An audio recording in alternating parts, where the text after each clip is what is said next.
suruh sambutan dan baca doa. Saya bilang, ya Allah, ampuni kami, orang tua dari kedua pengantin ini dan kedua pengantin ini. Jangan kau timpakan dosa karena kami terpaksa menunda waktu sholat zuhur kami. Masya Allah. Alhamdulillah sekarang sejak ada pandemik, paket pernikahan itu sekaligus. Akad nikah, selesai akad nikah, kemudian langsung kemudian resepsi, ya. Jadi tidak ada jeda lagi. Jadi rata-rata seperti itu supaya apa? Waktunya sebelum zuhur sudah beres. Jadi ketika orang datang pas zuhur, pengantin lagi istirahat. Nanti ganti. Saya dapat undangan tulisan, ya, ininya kedua dari jam sekian sampai jam sekian. Masya Allah. Jadi waktunya sekarang ditentukan. Ada rombongan pertama, rombongan kedua. Saya paling senang kalau khutbah nikah zaman pandemi ini ditulis pernikahan outdoor. Masya Allah. Outdoor, lihat ini bulan apa? Ber. Ya, kemarin di Rancamaya hujan, lari itu pengantin. Masya Allah. Saya bilang berarti baru hujan gini aja dia lari. Kurang kesetiaannya, ya. Harusnya dia bertahan, biarkan semua orang lari, tapi mereka berdua tetap setia. Mereka berdua tetap setia, penghulunya yang lari, ya. Masya Allah. Kata penghulu, gue juga masih punya tugas di tempat yang lain, ya.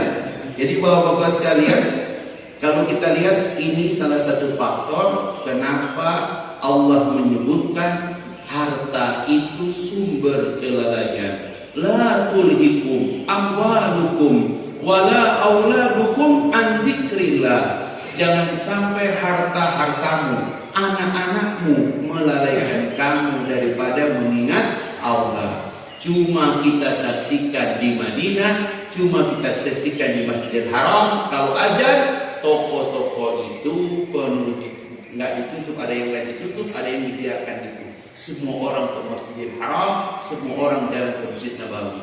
Kalau di pasar Anyar digituin, Pak, Masya Allah, pulang kosong gitu, ya, Masya Allah. Jadi bapak-bapak sekalian, betapa itu tanda kualitas, ya. Kemarin satu lembaga yang melakukan survei, Arab Saudi itu mengalahkan negara-negara Skandinavia hari ini.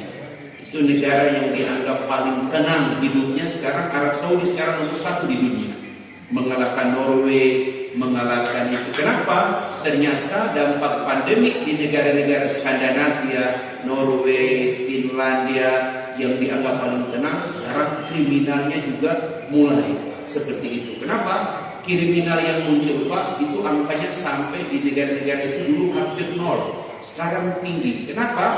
Di tengah pandemi, salah satu dampak pada negara-negara Eropa itu adalah meningkatnya laporan, angka laporan ke kepolisian istri. Kenapa? Tingkat kekerasan dalam rumah tangga ternyata naik. Ternyata kalau mereka diam, ya, lockdown di rumah, ternyata lama-kelamaan berantem dengan istri. Itulah sebabnya kenapa mereka pulang kerja ke kafe apa semua, pulang ke rumah sudah setengah mabuk tidur. Tapi ketika mereka di lockdown, terbukti mereka nggak nyaman lama-lama dengan pasangan. Maka di negara-negara Skandinavia itu sampai di angka 25%. Itu sebuah angka yang sangat signifikan karena dulu hampir 0, Pak. Hampir tidak ada laporan kepolisian, Pak. Itu meningkat di negara-negara Skandinavia itu. Ya, kenapa? Laporan kekerasan dalam rumah tangga, ya, baik kekerasan pada istri maupun kekerasan pada anak. Itu yang saya bilang tadi, anak-anak daring, orang tua daring. Saya juga mengalami itu, Pak. Sampai bosan, Pak, insya Allah. Ya, anak saya itu dari jam 4 sudah dibangunin. Orang tua harus membangunin anak. Kenapa? Karena absen tahajud. Karena pesantren diganti dalam bentuk online. Masya Allah. Habis subuh dia mulai duduk. Apa itu? Murajaah. Masya Allah. Sampai jam setengah 7 dia beres. Habis itu mandi. Jam 8 mulai. Setoran lagi. Sampai 2 break. Habis itu mulai lagi setengah 11 sampai zuhur break. Jam 1 diknas sampai asar, break lagi. Jam 4 taujih lagi. Masya Allah. Tiap hari, Pak, sampai Jumat. Masya Allah. Habis habis maghrib murajaah lagi, habis isya tauhid lagi. Jadi pesantrennya diganti di handphone, Pak. Saya bilang, Dek, kuat nggak, Dek? Tenang ya. Jadi dia cuma pasang Google Meet, ada gitu. Saya bilang, Dek, awas ganti game, dikit-dikit aja ya. Yang penting Umi nggak tahu. Oh, kalau Uminya tahu, insya Allah diancam handphonenya diambil ya. Bayangkan itu 1 tahun, ini hampir setahun kan, Pak? Begitu, Pak. Begitu. Google Meet ya. Begitu. Itu kalau kita nggak ngatur-ngatur, Pak, insya Allah ya. Berat. Saya pernah dibilang sama mereka, ayah tunggu ayah. Kalau begini gak apa-apa, Umi agak marah-marah. Yang penting ayah tidak marah. Janji, ayah tidak marah. Saya bilang oke kalau begitu. Saya juga aja tahu dulu. Karena anak-anak sudah bilang di masa jalan itu mereka tidak menemukan ayah dan mama lagi. Yang mereka temukan Fir'aun dan Fir'aunita. Walaupun mamanya bukan mama Anita ya. Tingkat ininya stres dia. Udah gak diajak kemana-mana, ke Indomaret aja gak diajak gitu ya, Masya Allah gitu. Untuk belanja ke apa, enggak boleh keluar. Masya Allah, luar biasa itu, Pak. Terus marah-marah, bagaimana anak-anak bisa tahan, Pak? Masya Allah. Dan kalau di rumah, Pak, pasti kalau bukan TV gadget gitu aja. Berat, Pak ya. Harta sumber kelalaian. Lihat, Pak, emosi luar biasa bermain di sini ya. Kita tahu, Pak, ketika orang sholat itu, Pak, mohon maaf, Pak, perintah sholat itu substansinya adalah mengingat Allah. Aqimis sholata lidzikri. Dirikanlah sholat untuk mengingatku. Tapi kadang-kadang kita sudah sampai, Ustaz Abdullah sudah sampai baca ayat, ya, kita masih ingat, aduh tadi kalau saya model sekian lumayan tadi, Masya Allah masih ada. Aduh tadi itu saya kurang catat, masih ada yang kita ingat. Makanya kata Ibnu Qayyim, menuju sholat khusyuk itu kalau menjelang waktu sholat, utruk, tinggalkan hal-hal yang terkait dengan dunia. Karena kalau tidak, itu yang tadi itu ke bawah dalam sholat. Makanya kenapa orientasi hidup kita selalu dengan waktu sholat.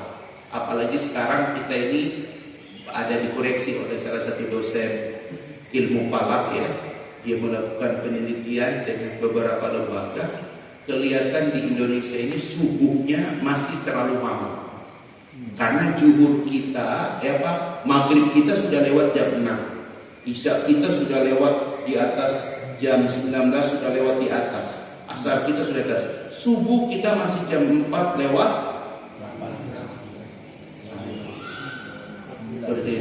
Di Al-Ghazi itu kemarin setelah ini maka digeser untuk, karena masih gampang kalau digeser, khusus untuk subuh mereka geser jadi 20 menit ya, dari azan ke qomat itu mulai azan Pak itu dibikin 20 menit supaya ketika kita sholat itu sudah memang ini. Karena ada beberapa dosen ilmu falak termasuk istri saya melihat ya, karena beberapa kali ada perubahan posisi matahari, memang negara kita ini boro-boro mikirin begini ya, mengupdate tentang waktu sholat ini perlu harusnya gitu. Karena ini kelihatan coba Pak, nggak normal ya, seperti itu. Jadi bapak-bapak sekalian, orientasilah dengan waktu sholat. Asar jam 3 lewat itu, maghrib jam 6 lewat 2 sekarang ya.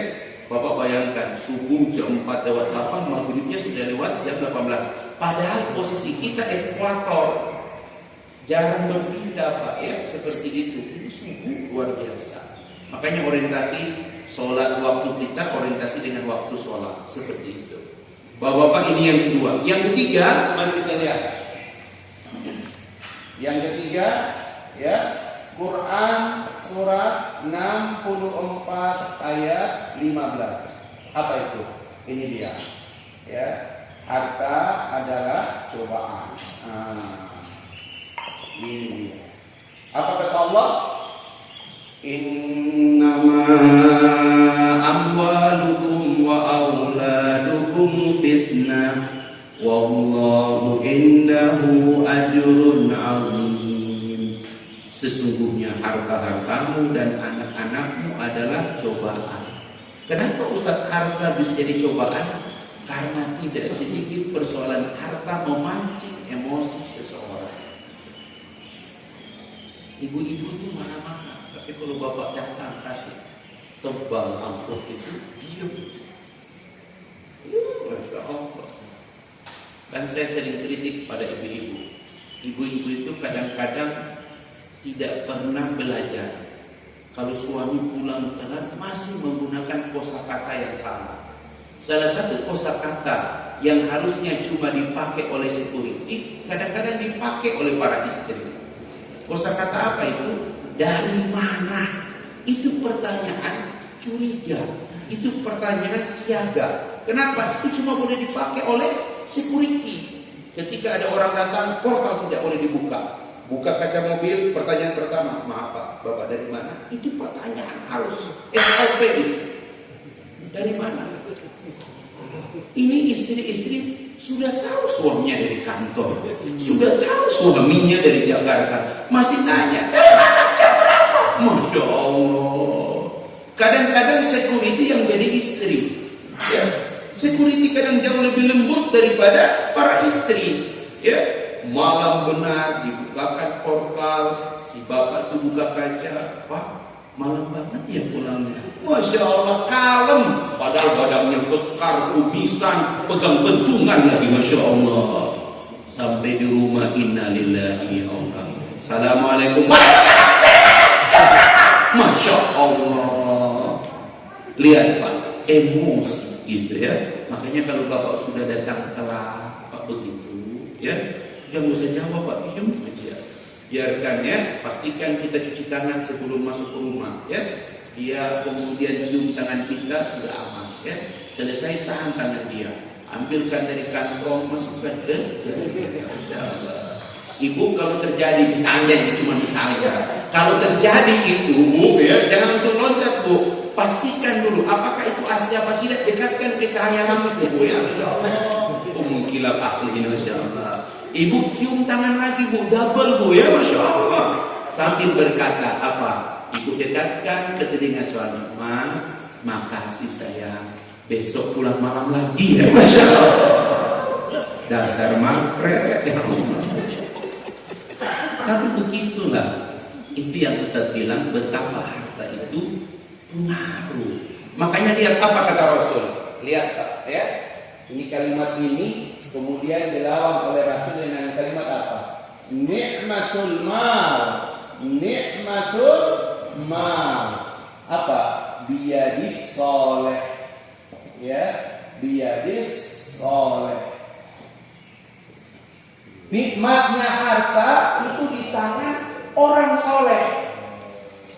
Nikmatul mal biyadis soleh. Jadi harta itu cuma nikmat kalau di tangan orang soleh.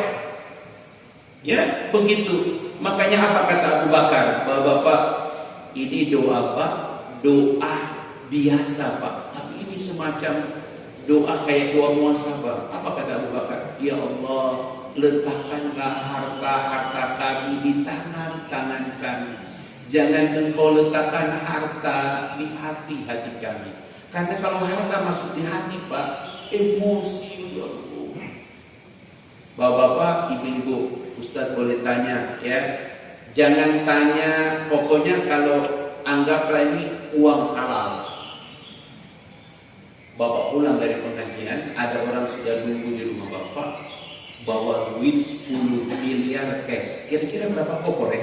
Kalau kita lihat kemarin 14,8 itu 9 koper ya, yang 100.000 semua. Kira-kira 10 miliar ada lah ya, 5-6 koper. Bapak usah nanya, ini bukan dari bansos Pak. Ini uang memang ini hak Bapak. Kalau dapat uang 10 miliar, coba Pak jawab. Apa yang pertama sekali Bapak terpikirkan tentang harta? Ada yang bisa jawab? Jawab aja susah Bapak ya. Karena Bapak pasti pikir, nggak mungkin lah Ustaz. Ini urusannya yang nggak mungkin. Ini uang ada. Apa yang Bapak pikirkan?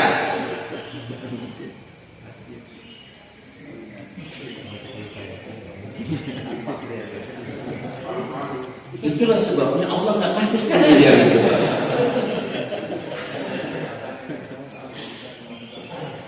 Itu bapak-bapak. Coba ibu-ibu, ibu-ibu mah Oh, saya pernah nanya ke ibu-ibu begitu, jawabannya nggak ada 2 detik langsung keluar jawaban. Tapi jawabannya sesuai dengan kesolehan. Ada yang jawab, Ustadz saya langsung keluarkan zakatnya. Wih. Yang satu, Ustadz saya akan keluarkan infaknya. Wih. Ustadz saya akan hajikan orang tua. Masya Allah, luar biasa masing-masing. Ya, ada juga yang jawab, saya langsung borong Ustadz toko emas. Masya Allah. Berarti bertahun-tahun suaminya nggak pernah ngajak dia ke toko emas. Bapak-bapak coba perhatikan. Dulu orang yang punya harta Pak, orangnya halal biasa. Ketika punya harta Pak, jalannya beda. Pengaruh sekali pada emosi.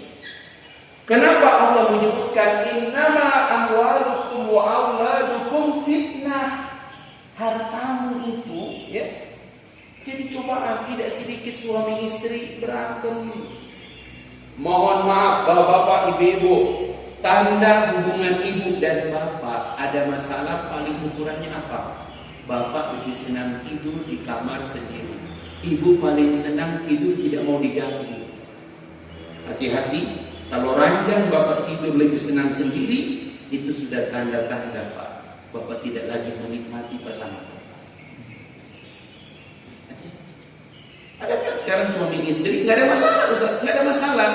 Tapi segak ada masalah kemudian lebih nyaman tidur di kamar sendiri Pak, itu sudah masuk bab musus. Nggak boleh.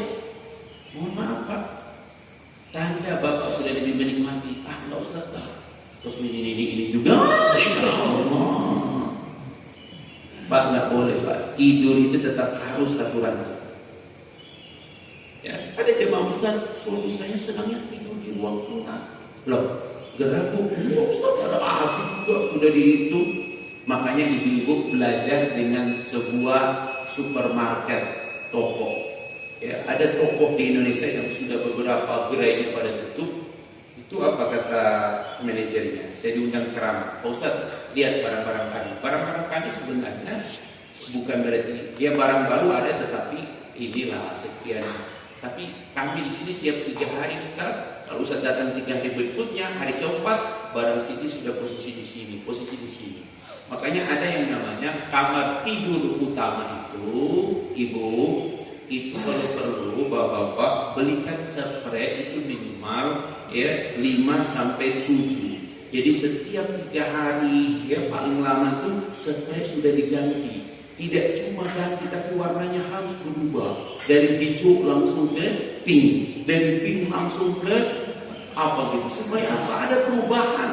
Ranjang itu aja udah gitu. Orangnya juga itu. Kalau bisa ranjangnya bisa digeser-geser Pak, menghadapnya posisinya begitu Pak ya. Supaya apa? Tenang, orangnya sudah nggak diganti, suasana juga nggak diganti. Masya Allah. Ini kelihatan sepele Pak ya, tapi ini yang disebut fitnatul mal. Betapa banyak pejabat pada akhirnya coba Pak ya berurusan dengan itu.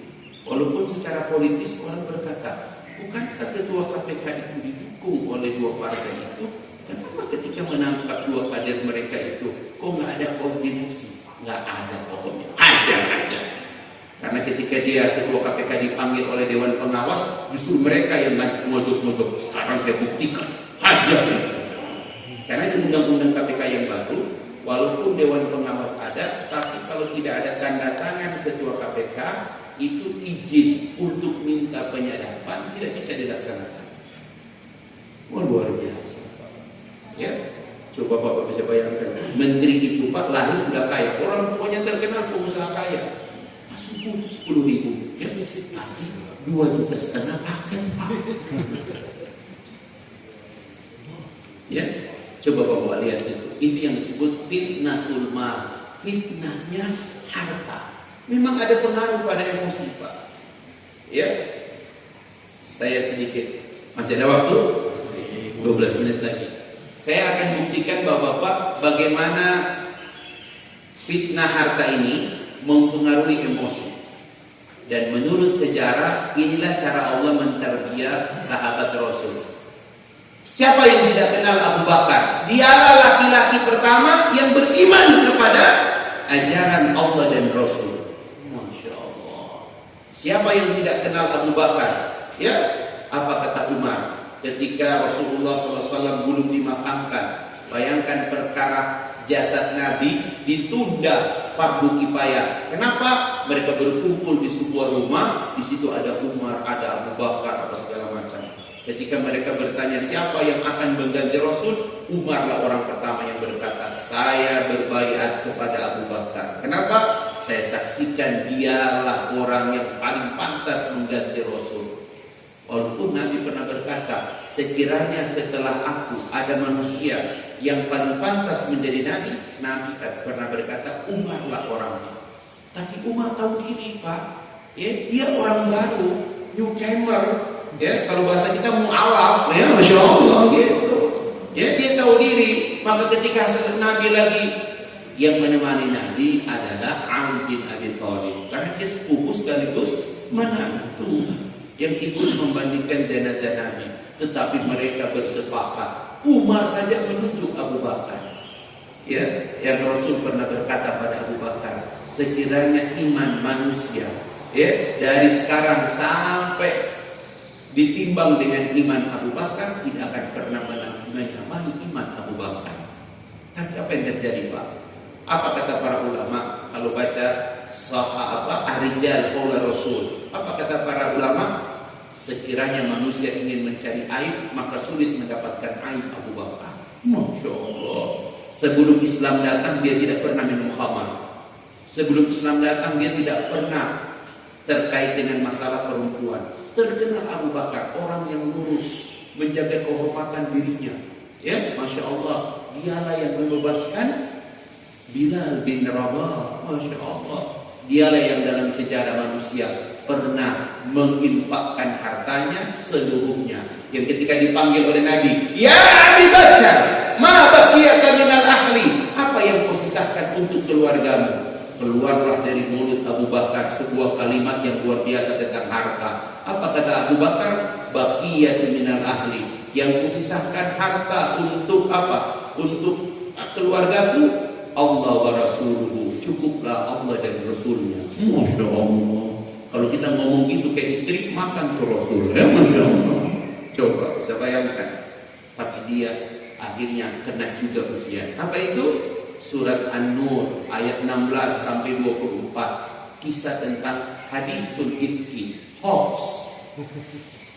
Padahal belum ada media sosial pada waktu itu, tapi hoax terjadi. Aisyah radhiyallahu anha, dialah putri Abu Bakar, ya, putri dari pernikahan kedua Abu Bakar. Ingat Abu Bakar itu 2 kali menikah, ya. Nikah pertama itu yang mamanya yang melahirkan Asma binti Abu Bakar, ya.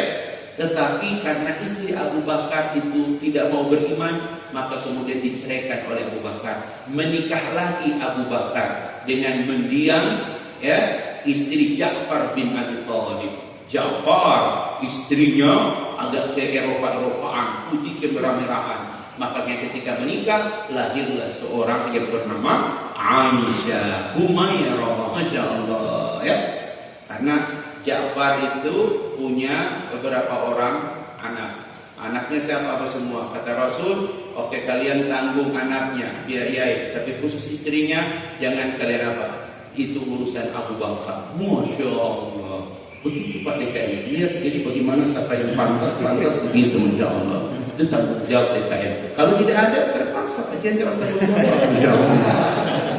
Kata ibu ini Ustaz provokator, ya, Masya Allah. Apa yang terjadi, Pak? Aisyah terkena hoax. Ikut perang. Kenapa bukan istri yang lain? Bapak-bapak nggak usah nanya, Pak. Istri yang lain itu umurnya di atas 60, Pak. Kalau ikut perang pesek, ya Allah. Dikit-dikit, ya Rasul tunggu. Kenapa? Mau ke belakang. Di medan perang nggak ada toilet. Sekali ke belakang jauh. Aisyah yang paling banyak ikut perang karena dia juga ikut membantu. Karena dialah yang paling muda, Pak. Ya. Apa yang terjadi, Pak? Pasukan sudah jalan, Aisyah ketinggalan. Tapi Nabi yang namanya perang nggak ada pasukan. perang. Siapa suruh ikut perang? Nah, Nabi. Tetapi Nabi sudah menugaskan ada satu sahabat yang melakukan sapu bersih. Dia tidak boleh berangkat setelah jeda sekian, baru dia boleh berangkat. Dialah yang bernama Safwan. Dia naik unta, ya, dan kaget dia melihat Ummahatul Mukminin. Maka dia persilakan Aisyah naik ke untanya dan dia berjalan di depan unta. Begitulah fikih kalau ada tetangga kita sudah malam-malam kasihan lagi nunggu apa, bu naik aja mobil, tapi suruh naik jangan di samping kita. Jadi fitnah, suruh naik di belakang bukan di bagasi, Pak, ya, mati istri orang. Sampai di komplek, ya, turun, antarkan, sampaikan, begitu. Begitu juga Sofyan, karena itu tugas dia. Sampai di Madinah, Bapak bisa bayangkan ya, sensitivitasnya orang Madinah itu heboh. Orang semua Aisyah, Sofwan, Nabi sampai tidak datang ke masjid. Abu Bakar menangis. Kenapa? Berita itu cepat sekali tersebar. Padahal tidak ada WA, nggak ada IG, FB, nggak ada. Bapak bisa bayangkan. Kalau cuma tersebar pakai WA, orang bilang wajar, ada WA, ada foto. Ini nggak ada medsos, tapi dari mulut ke mulut lebih dahsyat itu. Rasa-rasanya kita tutup telinga kita. Itulah sebabnya dulu Imam Syafi'i kalau dia ke pasar dia tutup telinga kiri, telinga kanan. Kata murid-muridnya, kalau Imam Syafi'i buka maka semua omongan orang di pasar masuk dalam hafalannya. Masya Allah. Kita sudah dengar ceramah Ustaz ini, datang Ustaz yang lain, ceramah Ustaz Yasin hilang. Datang Ustaz Sambo, ganti lagi. Datang Ustaz Taufik, ganti lagi. Itulah resiko belajar di hari tua. Bukan bertambah ilmunya, berganti ilmunya. Masya Allah. Bapak-bapak, apa fitnahnya? Ya, fitnahnya bapak-bapak, lihat bapak-bapak.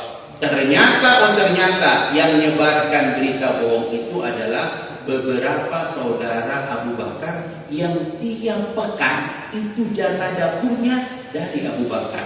Asap dapurnya karena Abu Bakar.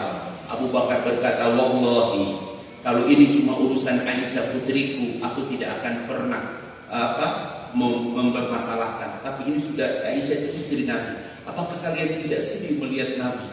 Begitulah cinta Abu Bakar kepada Nabi. Saking sedihnya Abu Bakar, dia terlanjur bersumpah, saya tidak akan lagi memberi bantuan kepada kalian. Wah, betapa harta menjadi fitnah. Maka kemudian Allah menurunkan kami. Ini Pak ya, khusus kisah Abu Bakar. Ya, Quran surah 24 ayat 22. Ini spesial Abu Bakar. Apa itu? Wala ya'tali ulul fadli minkum wassa'ah. Dan janganlah orang-orang yang telah kami berikan kelebihan, ya, akses kehidupan yang baik, bersumpah bahwa mereka tidak akan lagi membantu kerabatnya, orang-orang miskin dan orang-orang yang berhijrah. Masya Allah, ditegur Abu Bakar. Bahkan di ayat ini Pak, letter-letter Allah berkata, wal ya'fu wal yasfahu. Berlapang-lapanglah kamu dengan mereka, maafkanlah mereka. Masya Allah. Bapak bisa bayangkan Pak, apa maknanya Pak? Soal mereka memfitnah Aisyah itu urusan dia, dosanya dia dengan Allah. Tapi jangan kamu putuskan kebaikanmu kepada mereka. Masya Allah. Abu Bakar lebih dahsyat. Kalau tadi dia dahsyat menangis karena Rasul tersakiti, sekarang dia menangis luar biasa. Masya Allah. Itulah contoh Pak. Makanya hati-hati Pak, jangan karena bab harta, mohon maaf Pak ya, Bapak tidak ngomong lagi dengan saudara ya. Ustaz, habis si adik itu begitu sih, dia antara pinjam dan minta gak jelas. Bang, pinjamin dong Bang, nanti ada ini saya ganti. Bahasa pinjam dan minta itu beda-beda tipis Pak ya. Datang lagi dia, Bang, aku butuh lagi Bang. Nah ini kita gak tahu nih, gak ada kata pinjam. Baru kita ngomong, ini pinjam apa minta? Ya Bang ngerti lah Bang. Masya Allah. Yang dulu gimana? Udahlah Bang, Masya Allah. Hati-hati loh Pak. Ingat, harta hilang bisa dicari, saudara hilang tak ada ganti. Istighfar saja. Tapi kalau saudara kandung hilang, nggak ada ganti. bisa Pak. Kalau bab itu Pak ada ganti Pak. Cadangan luar biasa. Saudara kandung itu nggak bisa. Ustaz Yasir, salaman. Hari ini saya anggap Ustaz Yasir saudara kandung saya. Nggak sah. Saudara kandung itu ikatannya nasab, darah. Istri ikatannya lahir. Darah lebih kental saudara daripada air. Makanya istri rawan bisa. Macam-macam. Kau pulang ke rumah orang tuamu. Tapi saudara kandung itu Pak nggak akan bisa Pak. Hati-hati loh Pak. Dia jadi fitnah bagi kita. Yang terakhir sebelum kita tutup. Apalagi Ustaz, bukan main emosi dengan harta. Ya. Quran surat 63 ayat 10 dan 11. Sumber penyesalan. Masya Allah. Tidak sedikit orang akhirnya menyesal dengan hartanya. Ya Allah. Ya. Ya Bu. Wa anfiqu mimma razaqnakum. Kata Allah, kalau ingat harta, infak. Bukan zakat. Kalau zakat itu nggak diingat juga nggak apa-apa. Kenapa? Karena pasti ada orang akan datang minta. Zakatmu. Karena zakat itu kewajiban. Tapi kalau infak kemuliaan. Kalau zakat itu Pak, definisinya harta orang yang tercampur pada harta kita yang memang harus kita balikin. Tapi kalau infak itu karunia yang Allah berikan pada kita. Kita disuruh untuk apa? Infakkanlah harta itu sebelum datang kematian pada salah seorang di antara kamu. Kemudian dia berkata, fayaqula laula akhartani ila ajalin qarib. Sekiranya kau undur, kau tunda ajalmu sedikit saja ya Allah. Apa yang dijanjikan pada Allah? Fa'asaddaqa, saya janji ya Allah, saya bantu adik saya berikan adik ipar saya sumbang masjid. Ya Allah, Pak DKM, apalagi yang saya bisa bantu? Ini masjid sudah selesai, saya lupa ya Allah. Bahkan dia janji wa akum minas sholihin, saya janji jadi orang soleh. Sekiranya Allah panjangkan umurnya, kira-kira dia sumbang enggak? Sumbang enggak? Pak, yang paling sulit berubah dari seorang itu pelit Pak. Nggak usah jauh-jauh Pak, ada security kita. Kang, kita mau haji apaan Ustaz? Kenapa? Pelit Ustaz. Hati-hati Pak. Ya, Bapak diukur dengan bab begitu. Inilah jadi sumber penyesalan. Makanya hati-hati Pak. Kalau sudah masuk Islam, Bapak sudah nggak bisa ngomong, itu yang dipikirkan. Ya Allah, undur Allah, saya ingin sumbang harta saya mau bantu adik saya mau bantu ya Allah, paman saya mau bantu buat saya. Apa jawab Allah? Wala yu'akhirullahu nafsan idza jaa ajaluha. Allah tidak mungkin menunda ajal seseorang apabila telah datang waktu. Allah. Bila Israel datang, seluruh tubuh dan kedinginan. Ya Allah, nggak bisa lagi. Sakaratul maut. Itulah sebabnya Pak, betapa harta itu kuat sekali mempengaruhi emosi kita. Mari kita berdoa pada Allah agar jangan sampai rizki, karunia, harta yang Allah berikan kepada kita menjadi fitnah, menjadi menjadi penyesalan antara suami dan istri, antara kakak saudara kandung, antara anak dan menantu, antara adik kakak ipar. Allah, mudah-mudahan kita tidak termasuk gara-gara harta justru menjadi fitnah. Astagfirullahaladzim, astagfirullahaladzim, astagfirullahaladzim. Allahumma salli ala Muhammad wa ala ali Muhammad. Allahumma zalamna anfusana wa in lam taghfir lana wa tarhamna lanakunanna minal khasirin. Ya Allah, ada banyak kezaliman yang kami sadari ataupun tidak. Kadang-kadang kami zalim pada saudara kami, Allah. Hidupnya menderita, hidupnya susah, ya Allah. Kami lupa ini pandemi, entah kapan akan berakhir. Kehidupan mereka semakin, ya Allah. Beri kami kesempatan, jangan kau buat kami menyesal dengan harta-harta kami. Jangan kau buat harta menjadi fitnah antara kami dengan saudara kami, ya Allah. Allahumma ya Allah, jauhkan fitnah pada keluarga kami, apalagi fitnah pada pasangan suami istri, ya Allah. Jangan gara-gara harta, ya Allah, suami istri berantem, ya Allah. Jangan gara-gara harta suami istri tidur terpisah, ya Allah. Allahumma ya Allah, lindungi anak-anak, terutama anak-anak yang baru menikah, ya Allah. Beri mereka kelapangan dada dengan pasangannya, kelapangan hati dalam keluarganya, ya Allah. Allahumma arzuqna taubatan nasuha. Allahumma inna nas'aluka min husnil khatimah. Rabbana taqabbal minna innaka antas samiul alim wa tub alaina innaka antat tawwabur rahim. Wa sallallahu ala Muhammadin nabi wa ummi wa ala alihi wa baraka wa sallam bi fadlik. Subhana rabbika rabbil izzati amma yasifun. Wassalamu ala al-mursalin walhamdulillahi rabbil alamin.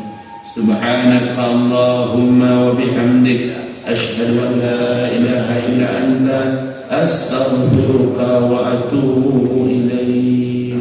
Lebih dan kurangnya mohon dimaafkan. Assalamualaikum warahmatullahi